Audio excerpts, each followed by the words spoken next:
कौन सा फर्टिलाइजर दिया था, आज की इस वीडियो में हम आपको ये बताएंगे।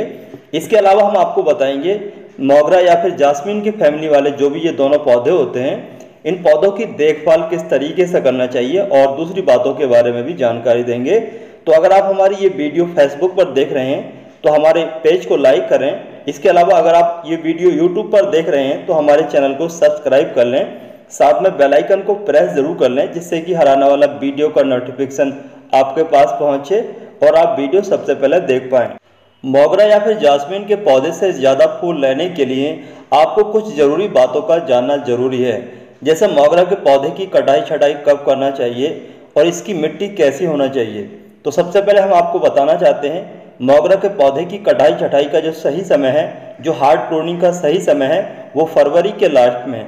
इसके अलावा आप पूरे साल सॉफ्ट प्रूनिंग कभी भी कर सकते हैं, सर्दी के अलावा। फरवरी के लास्ट में अगर आप अपने मोगरा या फिर जास्मीन के पौधे की प्रूनिंग कर देते हैं, कटाई छटाई कर देते हैं, तो साइड ब्रांचेस बहुत ज़्यादा निकलने लगती हैं। ज़्यादा साइड ब्रांचेस निकलने की वजह से पौधे पर ज़्यादा फूल लगने के चांस होते हैं। जैसे कि आप वीडियो में देख रहे हैं, हमने इस पौधे को यहाँ से कट किया था। यहाँ से कट करने के बाद में 2 साइड ब्रांचेस निकल चुकी हैं और इन साइड ब्रांचेस पर बहुत सारे फूल लग चुके हैं। अगर हम इस पौधे की कटाई छटाई नहीं करते तो ये पौधा बेल की तरह बढ़ता रहता और इस पर साइड ब्रांचेस बहुत ही कम आती। जब साइड ब्रांचेस ज़्यादा कम होती तो इस पर फूल लगने के चांस बहुत ही ज़्यादा कम हो जाते, अगर हम इसको कोई भी फर्टिलाइजर देते तब भी। मोगरा या जास्मीन के पौधे को 2 तरीके से बहुत ही आसान तरीके से तैयार किया जा सकता है। मोगरा के पौधे की कटिंग भी लगाई जा सकती है, इसके अलावा इसको एलरिंग के द्वारा भी तैयार किया जा सकता है। कटिंग को लगाने का सही समय होता है फरवरी से लेकर के लास्ट अप्रैल तक। इसके अलावा अगर आप इसकी एलरिंग करना चाहते हैं तो एलरिंग के लिए रेनी सीजन बहुत ही अच्छा रहता है। इसके अलावा रेनी सीजन में आप मोगरा के पौधे की कटिंग भी लगा सकते हैं। मोगरा के पौधे की कटिंग को लगाने का बेहतरीन तरीका कौन सा है, मैंने इसके बारे में एक वीडियो अपलोड की हुई है। आप चाहें तो उस वीडियो को देख करके मोगरा के पौधे की कटिंग को बेहतरीन तरीके से लगा सकते हैं। अगर आप उस वीडियो को देखने के बाद में मोगरा के पौधे की कटिंग को लगाएंगे तो आपके मोगरा के पौधे की कटिंग पर बहुत जल्दी रूट्स आ जाएंगी। मोगरा या जास्मीन के पौधे पर फूल आएँ और फूल आने के बाद में फूल सूख जाएँ तो उन फूलों को काटना बहुत ही ज़्यादा ज़रूरी होता है, ताकि नई नई कलियाँ खिलना स्टार्ट हो। इसके अलावा फूल ज़्यादा लेने के लिए जैसे ही फूल सूख जाएँ तो आप थोड़ी सॉफ्ट प्रूनिंग कर सकते हैं। सॉफ्ट प्रूनिंग करने से छोटी छोटी नई नई ब्रांचेस निकलती हैं और उन छोटी छोटी ब्रांचेस पर ही ज़्यादा फूल लगने के चांस होते हैं। तो पूरे साल आप कभी भी हल्की फुल्की सॉफ्ट प्रूनिंग करते रहें। मोगरा या जास्मीन, गुड़हल या गुलाब ये एसिड लवर प्लांट होते हैं। अगर इनकी पौधे की मिट्टी एसिडिक नहीं होगी और आप कितने भी फर्टिलाइजर इस्तेमाल करें, इन पौधों पर फूल आने के चांस बहुत ही ज़्यादा कम हो जाएंगे। तो इन पौधों की मिट्टी को एसिडिक बनाने के लिए आप विनेगर का इस्तेमाल कर सकते हैं या फिर कॉफ़ी का भी इस्तेमाल कर सकते हैं। इसके अलावा चाय पत्ती इस्तेमाल होने के बाद में उसको सुखाने के बाद में पौधे की मिट्टी में इस्तेमाल कर सकते हैं। तो इन 3 तरीक़ों से आसानी से इन पौधों की मिट्टी को एसिडिक बना सकते हैं और एसिडिक मिट्टी बनाने के बाद में इन पौधों से बहुत सारी फ्लावरिंग पा सकते हैं। मोगरा या जास्मीन के ये जो पौधे होते हैं ये सन लविंग प्लांट होते हैं। इनको डायरेक्ट पूरा दिन की धूप मिलना बहुत ही ज़्यादा ज़रूरी है अच्छी फ्लावरिंग के लिए।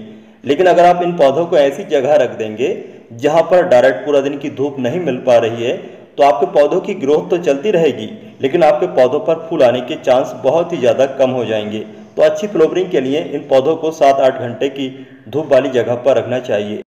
अगर हम बात करें जास्मीन के पौधे को नर्सरी से खरीदने के बाद में घर पर बड़े गमले में लगाने के लिए आपको मिट्टी कैसे तैयार करनी है, या फिर जास्मीन के पौधे को रिपोर्ट करने के लिए कैसे मिट्टी तैयार करनी है, तो जास्मीन के पौधे को रिपोर्ट करें या फिर नर्सरी से खरीदने के बाद में पहली बार गमले में लगाएं।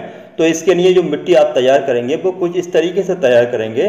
10% आपको रिवर सैंड चाहिए, 10% आप कोकोपीट लें, बाकी का 20% आप बर्मी कंपोस्ट या फिर इसके अलावा अच्छे से सड़ी गली गोबर की खाद, बाकी का 60% अपने गमलों की गार्डन की नॉर्मल मिट्टी का इस्तेमाल करें।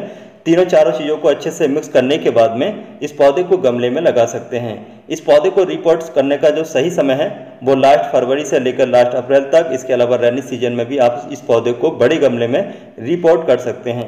हमने अपने इस जास्मीन के पौधे पर इस तरीके की हैवी फ्लावरिंग के लिए कौन सा फर्टिलाइजर इस्तेमाल किया था, तो चलिए देखते हैं।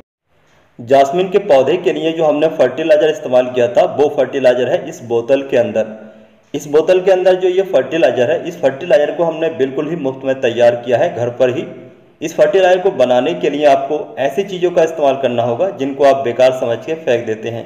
मतलब केले के छिलके, सब्जियों के छिलके या फिर दूसरे किसी फल के छिलके, उन सभी छिलकों को हमने इकट्ठा किया और 100 ग्राम इकट्ठा होने के बाद में हमने छोटे छोटे टुकड़ों में काट लिया और टुकड़ों में काटने के बाद में इस बोतल में भर लिया और भरने के बाद में इस बोतल को हमने 2 लीटर पानी से भर दिया और अच्छे से पानी से भरने के बाद में इस बोतल को हमने छाया वाली जगह पर रख दिया।